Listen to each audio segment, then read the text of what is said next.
And shortly, we'll be joining with the Nobel laureate, Professor Wole Soyinka. But before that, some stories. The Ogun State Police Command Wednesday put a lie into a trending online video suggesting that the Kempta Estate Abeokuta home of Nobel laureate Professor Wole Soyinka had been besieged by Fulani herdsmen. The rumored invasion had caused panic in the state capital Wednesday. Joining us now from the Freedom Park in Lagos is Nobel laureate Professor Wole Soyinka. Good to have you, Professor. You're welcome. Glad to be back. Yes, we understand you were meant to have a press conference, but we're glad to be ahead of the curve, so to speak. Good to have you again. Well, yeah, so I'd like to hear it from the horse's mouth since we have you. Can you clarify for us what exactly happened? There seem to be various, versions of what happened. We hear that the cows strayed into your compound, or we hear that cows were lost, and then the pack strayed into your compound. We hear you were attacked. So help us clarify what actually happened on Tuesday. Yes, I've been reading some of these versions. Some are quite amusing. Others are quite distressful, especially the version being peddled by the police. I think the police need to be educated that when people talk about the invasion of home, they're not talking just about a physical building. They're talking about home as home, which includes the grounds. No cattle people attacked me. That is a fact. I'm here physically, and I didn't suffer any injury. That never happened. But my home was invaded by cattle. Why should the police go to such lengths as to suggest that I had nothing better to do than to go accosting cattle on the road? What's my business with cattle on the road? We drove them out of my property together with my groundsmen. In fact, they began the expulsion process. I then happened to be driving out, so I joined them in my vehicle. My groundsmen are used to the drill because this is not the first time it's happened. So I joined them in my vehicle in herding their cattle out of my premises. After that, once they were out of my property, that's when I arrested the cows. Why did I arrest them? On exiting my property, just outside my gate, I beckoned to the herder, the herdsman. I said, "Come over here. Haven't I given you a warning before?" He turned around and then proceeded walking along. So I walked towards him, and the next time he leapt into the bush and disappeared, and his other assistant had also disappeared. So we were left with the cattle. And so I penned in the cattle by the roadside, called one of my groundsmen to stand there with me, and we kept the cattle there while I sent for the police to come and take over. That is a very simple, ordinary, commonsensical proceeding. Why should the police find it necessary to suggest that these people, these cattle and the herdsmen, were never in my property? I mean, what kind of nonsense? It's a distraction from more serious issues. I hate to be personally at the center of issues like this. I'm more concerned with what's happening to students in Ondo who are being waylaid by herdsmen, being kidnapped. I'm more concerned with my people in Ogun State who are being butchered, even while the governor is setting up a commission of inquiry. So please, I wish to beg the police, don't make a big issue out of this. Don't lie. Then I don't need to come here and address anyone. All right, Prof, I gathered that the owner of the cattle and the herders is a Yoruba man. I am wondering, have you had, of course you said you've instructed them never to get into your grounds. Have you had a one-on-one discussion with the owner to make sure that this thing never occurs again, or even before that incident when you want them never to do that again? The first thing, I'm very glad you mentioned this issue of the owner being a Yoruba. It's very critical. In fact, you'll notice that very rarely do I use the word Fulani? It's unfortunate that this particular, any kind of crime has to be linked to any section of this community, ethnic community. It's something nobody's comfortable with. But unfortunately, the Métis Allah, so their spokespeople, were the ones who identified and claimed this crime. I know exactly what they did, and claimed this crime virtually as their own. This killing of farmers, etc., they did. And so the whole nation followed suit. Now, the owner, I've never met him before, but I have arrested on my property herdsmen before. I sat them on the ground, took photographs of them, and I said, I'm circulating this all over. And anytime you're seen around this premises, something more serious will happen to you. So it's not the first time. And I've spoken to the ballet. The police were involved, and I said, serve notice to these people. This is a green zone. This is my private home.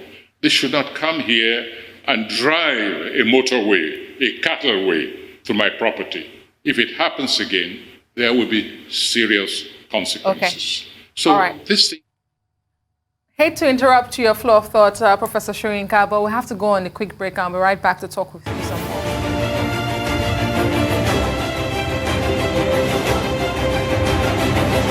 Glad to have you back. You're still watching Newsday here on the Rise News channel, and we have from Freedom Park here in Lagos, Nobel laureate Professor Wole Soyinka still with us. Thank you so much, Professor, for staying with us.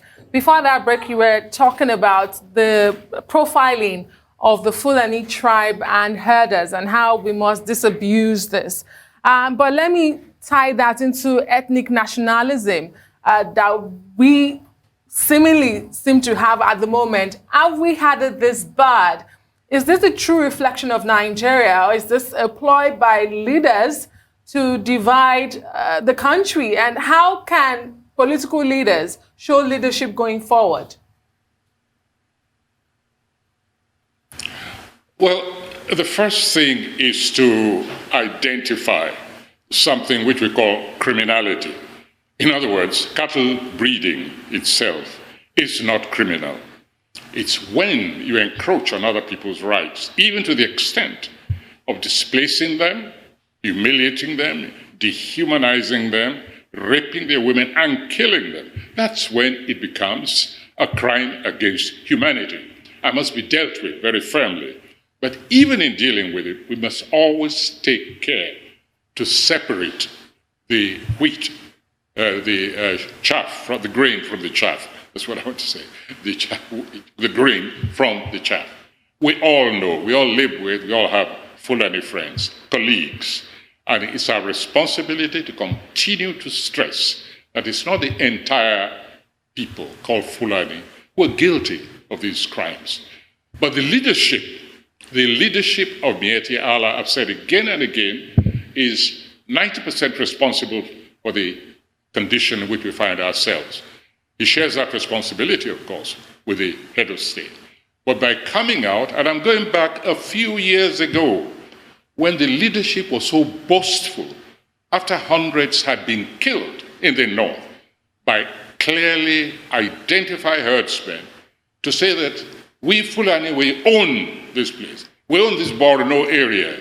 We just come here to claim our own. That was when the problem of stereotyping came.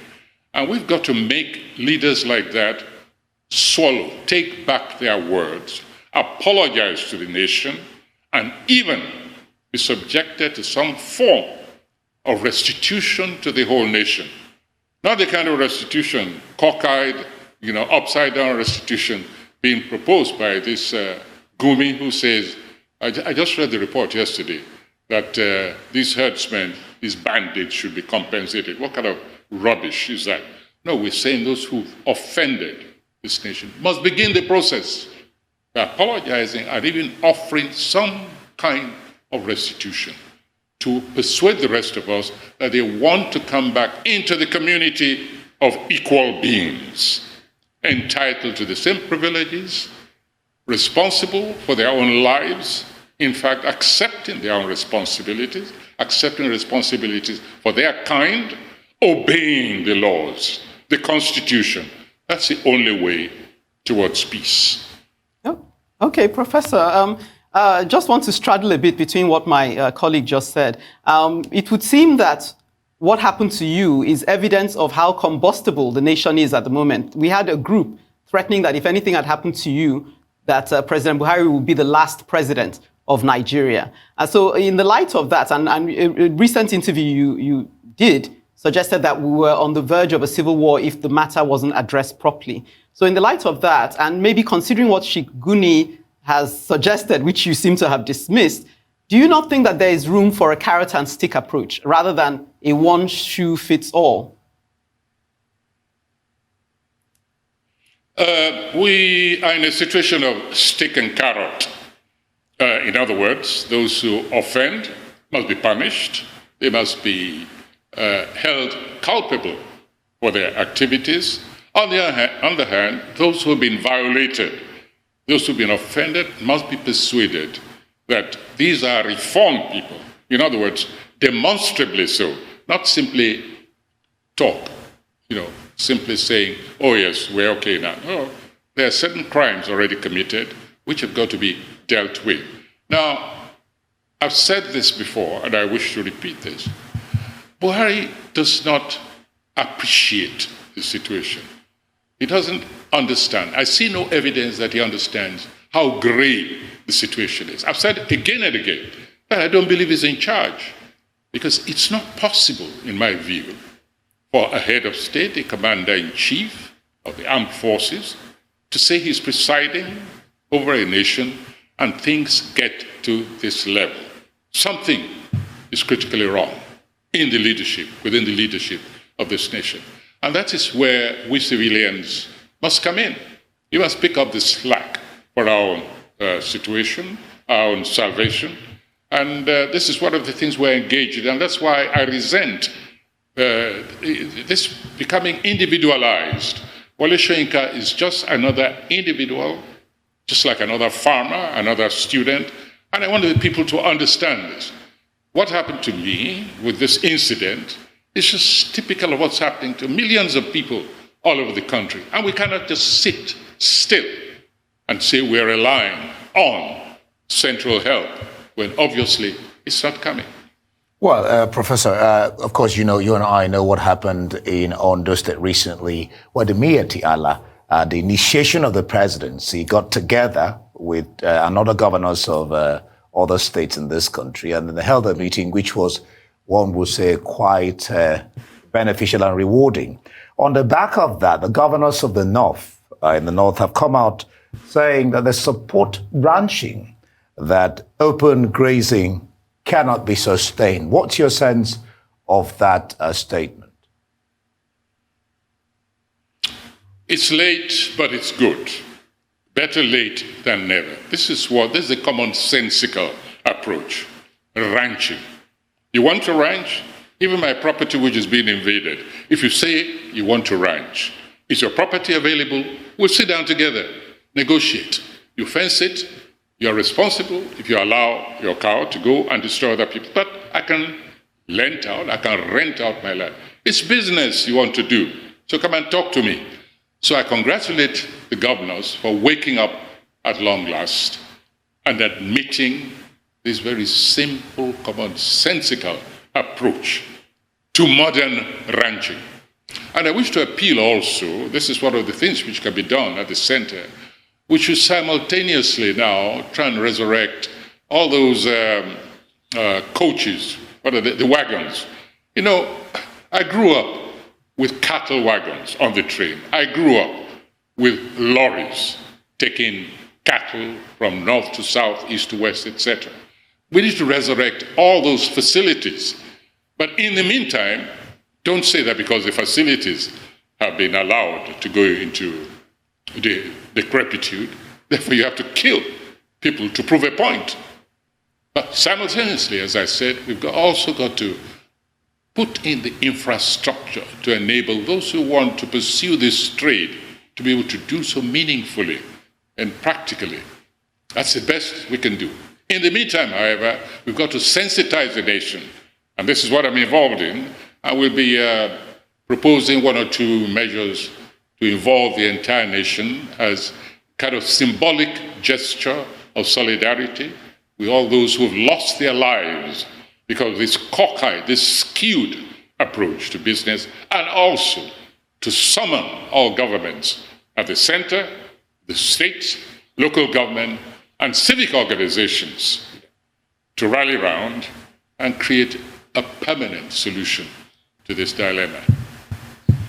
Thank you very much. We certainly do look forward to this announcement, but thank you for clarifying developments, Professor Wole Soyinka, Nobel Laureate.